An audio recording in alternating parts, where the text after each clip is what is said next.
Wyatt, and I'm going to talk about how to make a video or a movie. Like a small movie. When I say movie, I'm not talking about like a feature film. I mean like a 3-minute movie or something. We live in a visual world where people would rather watch a movie than read a book. I think that, for instance, if there's a movie out that's based on a book, people will watch the movie, and then after they watch it, they like it, they might read the book. Twilight's an exception, but that's different. But like for the most part, people want to rather watch a movie. And I really feel like everybody can, it's something like making a movie, making a small video is something that is beneficial for so many reasons that I think everybody should at least try it. I think it'd be really cool to have a lifestyle where it's like, not a lifestyle, like a job where your job is to make movies. I think that would be really cool. But I just think that there's so many, like we just heard about autism and stuff like that, and so many people don't know what that is. And if somebody just made a video about it, spreading awareness, which I'm sure they have, I'm not saying it's never been done, but I just feel like that is one way you can spread awareness for something. And like if you're a small business owner, you can make a video and it'll spread word about what you do and how you do it, and maybe that will make people want to go to your business. And you can also just do it for fun, you just want to do it with your friends. So I just feel like there's a lot of different reasons for doing it, and all of them are beneficial, and there's so many different ways to make a video that it's about your creativity, and it kind of says who you are as a person based on what you did for the film. In terms of my credibility for teaching you guys how to make a video, I have done it myself several times, and I took classes for it over the summer a few times, and I've helped my mom make videos for her job and stuff like that. And I also, whenever I forget how to do something, like how to upload it or how to edit, how to do a specific maneuver in terms of editing, because I like to edit, and so I always look it up on YouTube, because that's like my Google, and it's easier to watch it visually. Like I said, for me, it's easier for me to watch it visually. And so I think that there's 3 steps that I'm going to talk about in terms of how to make a video. The first step is, these aren't really steps, they're more just like a pre-video phase, like a phase. The first phase is pre-video, and that's where it's where you would brainstorm and stuff like that. And the next step would be actually shooting the video, which is like production. The next step would be post-production. And to go back into the first step, the first thing you need to do to make a video is brainstorm. You need to decide who your audience is, what you want to tell them, how you want to tell them, and what you want your theme, your message to be for the audience. And so if you're just trying to make like a fun video, for instance, if you want to talk about autism, that's something you would just stand in front of you and talk about it. You could show examples. There's so many different ways you can do it. Or if you just want to make a video for fun, maybe you can just sit down and brainstorm and write down ideas, kind of like you're writing a book. And so the first step would be brainstorming, and then you would want to write a script after that. You would want to write a script, and then you would want to decide what kind of movie you want yours to be. While you're writing the script, you want to decide, is it going to be like a romance? Is it going to be like an action? Is it like a how-to video? You guys have all seen how-to videos, I'm sure. And also during that phase, you want to decide where you want to shoot your film at. That's essential to making sure that it looks real. Like if you shoot a 4-minute video and it's all in one spot, it's kind of boring and nobody really wants to see that. So you want to make sure that you have a variety of options in terms of your locations.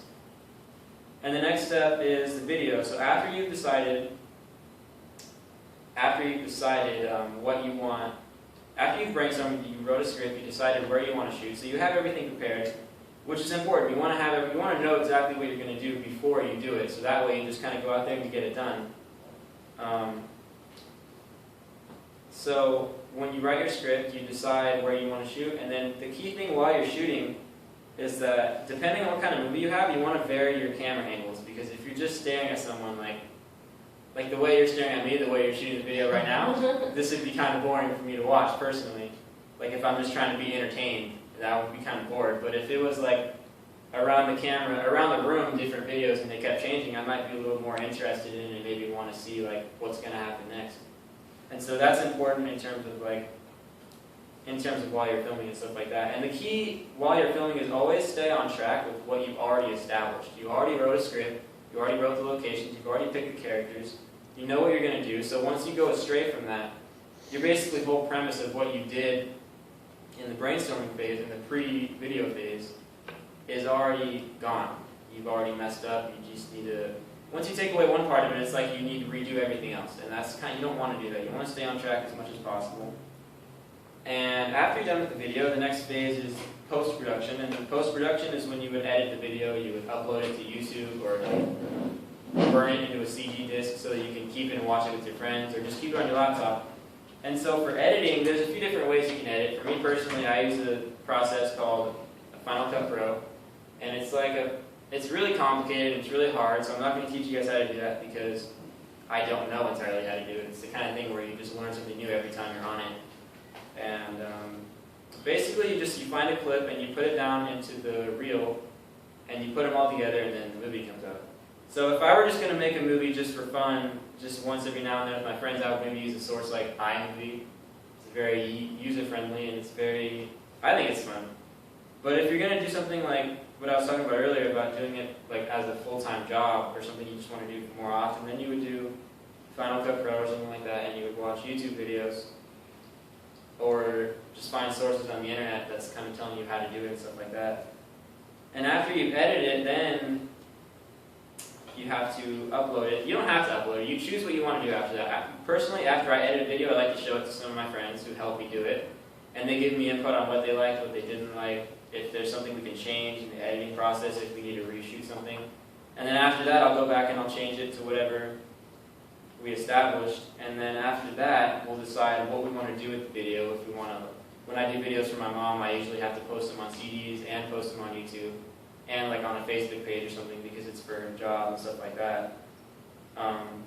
But when I just make videos with my friends, sometimes I post them, sometimes I keep them just for us to look at whenever we want. And really, those are the whole steps. So to wrap that up, there's 3 steps to making a video. It sounds complicated when you think about it. Like you see it on TV, they made a video, literally it takes like years to make a motion picture. But when you're doing it with your friends, it's something that can be really fun and really creative. And I just feel like there's so many people out there that are one-hit wonders. And it sounds like it's bad, but I think it's really cool to be a one-hit wonder. Like everybody knows your name, and they hear your name and they think of whatever you did on YouTube or something like that. And I thought that was really cool. And another thing I like about videos is you can do whatever, you can be whoever you want to be, like on a video. Like if you want to be a professional athlete but you're not, you can pretend to be like Rocky Balboa. He's fictional, but I mean, he's fake, but I mean, you could do that if you wanted to. You can be whoever you want to be. You can be a villain, you can be a superhero, something that you never imagined you could be. And it says a lot about your creativity when the video is done, and I just think it's really fun to make it, and it's like it's something that you did on your own, and it's something that you can enjoy with your friends and family or whatever. And, it's just kind of exploring your creative side, because sometimes people forget about stuff like that. They're kind of, I'm going to go to school, I'm going to do this, and they kind of do whatever they're told. They never do whatever they want to do, and I just think when you sit down and really decide something for yourself, and you do what you want to do, I think it's it helps you find out more about yourself and how creative you are. So that's it. Thank you for listening.